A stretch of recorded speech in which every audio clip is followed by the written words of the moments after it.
हरिओम. दलदलीत फसलेल्या जीवासी हात देते. अनुभव कथन आहे.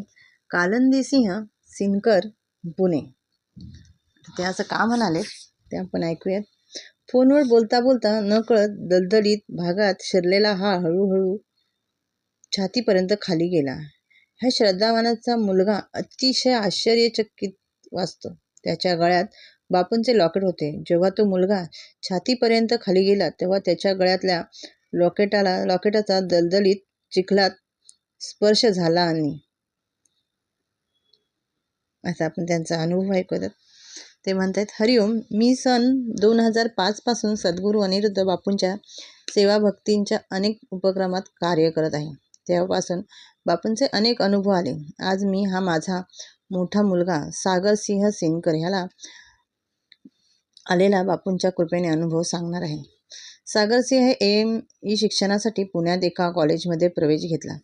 त्याची टर्म सुरू झाल्यावर त्याला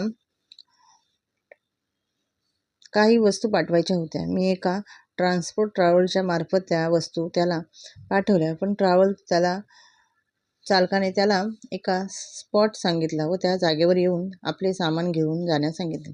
त्या ठिकाणी असताना रस्त्यात एका ठिकाणी तो इतका गोंधळला की त्याला ते स्पॉट बराच वेळ शोधून सापडेना. त्याने तिथल्या काही स्थानिक रहिवाशांनी चौकशी केली. त्या लोकांनी त्याला सांगताना 2 मार्ग सुचवले. त्यापैकी सागरने अर्थातच जवळचा मार्ग निवडला, जेणेकरून बॅग लवकर ताब्यात घेऊन तो पुढे कॉलेजला वेळेवर जाता येईल. हा रस्ता खरं तर घाणेरडा आणि कठीण चिखल साठलेला असा होता. पण स्पॉट शोधायच्या नादात त्याच्याकडे दुर्लक्ष झाले व तो चिखलातून पुढे जात राहिला. स्पॉट शोधतोय असताना तो त्याच्या आईशी फोनवर बोलत होता. त्या सगळ्या गडबडीत त्याच्या हेही लक्षात आले नाही की हा उतरणीचा रस्ता आहे आणि त्यामुळे जसजसे आपण पुढे जातोय तशी चिखलाची पातळी हळूहळू वाढत चालली आहे. पुढे असतात जेव्हा चिखलाची पातळी कमरेपर्यंत पोचू लागते तेव्हा तो भानावर आला व आपण एकदम निसरड्या ठिकाणीच उभे आहोत असे त्याच्या लक्षात आले. तो जेव्हा चारी बाजूला बघायला लागला की हे काय होतंय तेव्हा त्याला कळलं की तिथे आजूबाजूला व त्या रस्त्यावर कोणीच नाही. आणि मुख्य म्हणजे सुरुवातीला जो फक्त चिखल वाटत होता ती तर खरं तर दलदल होती. सागर सिंह दलदलीत फसला होता आणि आता हळूहळू खाली बुडत चालला होता. तो इतका पुढे गेला होता की आता माघारी फिरणे अशक्य होते. त्याला तसे जाणवत होते की तो अजूनही खाली जात चालला होता. तो हतबल झाला. त्याला पोहता येत होतं पण दलदलीत काय पोहणार, अशक्य होते. तरीही तो जमेल तसं जीवाचा आकांताने हातपाय मारून स्वतःला वाचवण्याची धडपड करत होता. पण ते शक्य होत नव्हते. ती खाली जात राहिला.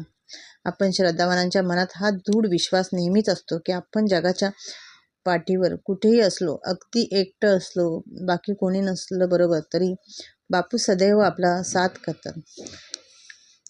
सागर सिंहाच्याही गळ्यात बापूंचे लॉकेट होते. एक वेळ अशी आली की त्या दलदलीत आत खोल जाता तो छातीपर्यंत आत गेला आणि त्याचे वेळेला त्याच्या गळ्यातल्या बापूंच्या लॉकेटला त्याच्या दलदलीच्या पाण्याचा स्पर्श झाला. आणि काय, एवढा वेळ धडपड करत असूनही खाली बुडत असलेला सागरसिंह एकाकीच खाली जायचा थांबला.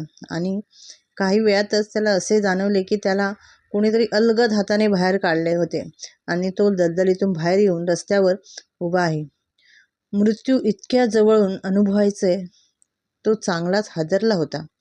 थोड्याच वेळाने जरा शांत होऊन कोणी आपल्याला बाहेर काढले ते बघण्यासाठी त्याने आजूबाजूला पाहिलं, पण दूरपर्यंत कोणीच व्यक्ती दिसत नाही. तो विचार करायला लागला की हे कसे शक्य आहे.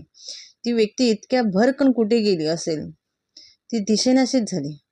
तो रस्त्याच्या एका कोपऱ्याला आला होता. तो त्याचे कपडे, त्याची बॅग व मोबाईल सर्व काही ओलचिंब चिखलाने माखले होते. त्याला मदतीला हात देणारी व्यक्ती तिथे आसपास कुठे दिसत नव्हती. त्या माखलेल्या अवस्थेत तो त्या गाडी चालकाच्या सांगितलेल्या स्पॉटवर पोहोचला. मगाशी ही दुर्घटना घडायच्या आधी तो त्याच्या आईशी फोनवर बोलत होता. बोलताना अचानक त्याचा फोन बंद झाला होता. त्यामुळे आई काळजी करत असणार हे ओळखून त्याने त्याच्या मोबाईलवर आता चिखलाने बरबटलेला असल्याने त्याने त्या गाडी चालकाला विनंती करून चालकाचा मोबाईल स्वतःजवळचे सिम घालून आईला फोन करून खुशाली कळवली. संध्याकाळी त्याने सविस्तर फोन करून आम्हाला सर्व इतिवृत्त झालेली ते सर्व ऐकून आमचा तर थरकापच झाला होता. ज्या व्यक्तीने त्याला वाचवले ते दुसरे कोणी नसून सदुत्वाच होते, हा आमचा विश्वास आहे. सागर, काही बरे वाईट झाले असते तर आमच्या परिवारावर नक्कीच खूप मोठं दुःखाचा डोंगर कोसळला असता, परंतु बापूंच्या कृपेने हे जीवघेणे संकट दूर झाले हे निश्चितच. त्या दिवसापासून सागर पूर्णपणे बापूमय झाला. तो आता कधीच बापूंचं लॉकेट गळ्यातून काढत नाही. खरं तर आपण श्रद्धावानाने बापूंचे लॉकेट नेहमीच गळ्यात बाळगलंच पाहिजे, असे माझे कळकळीने सांगणे आहे. हरिओम.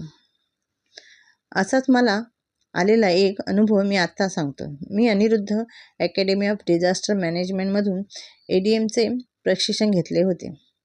त्यात कशा पद्धतीने आपत्कालीन परिस्थितीमध्ये इतरांना व स्वतःलाच वाचवले जाते हे शिकवले जाते. त्याचाच एक अनुभव मला स्वतःला आलेला होता. घरात मी पाण्याचा पाईप टाकीमध्ये टाकलेला होता. टाकी पूर्ण भरली आणि पाणी खाली पडायला लागले. मी स्टूलावर पाय ठेवून वर पाईप काढण्याचा प्रयत्न केला. दुर्दैवाने त्या टेबलाच्या अगदी काठाशी माझा पाय आला आणि मी ते टेबलवरून सरकलो. टेबल सरकलं, मी हातावरच खाली पडलो. थोड्याच वेळात माझी अवस्था वाईट होऊ लागली. हात सरळ राहत नव्हता. ADMचे कोर्सच्या दरम्यान आम्हाला प्रथमोपचार ट्रेनिंग दिले गेले होतेच. तसेच आठवणून मी माझ्या पत्नीला म्हटले की तू एक लाकडी पट्टी घेऊन ये. तिने ती पट्टी आणून दिल्यानंतर मी पट्टीने हाताला आधार दिला आणि त्याला एका मोठ्या कापडाने बांधून मी गळ्यात घातले. त्यामुळे हाताला आधार मिळाला. ती मला रुग्णालयात घेऊन गेली. माझ्या हातातील अवस्था अगदी वाईट होती. हात सरळ राहतच नव्हता. रुग्णालयात गेला. आमच्या हातात आधारासाठी नीट बांधलेली पट्टी पाहून उपस्थित असलेल्या डॉक्टरांनी विचारलं, तुम्ही यापूर्वी उपचार करून आलात का? माझी पत्नी म्हणाले, आम्ही कुठल्याही गेलो नाही. आम्हाला ADMचे तर्फे प्रशिक्षण दिलेले आहे. याचा एक भाग म्हणून आम्ही तुमच्याकडे येण्यापूर्वी आम्हाला घरच्या घरी थोडंसं उपचार करू शकलो.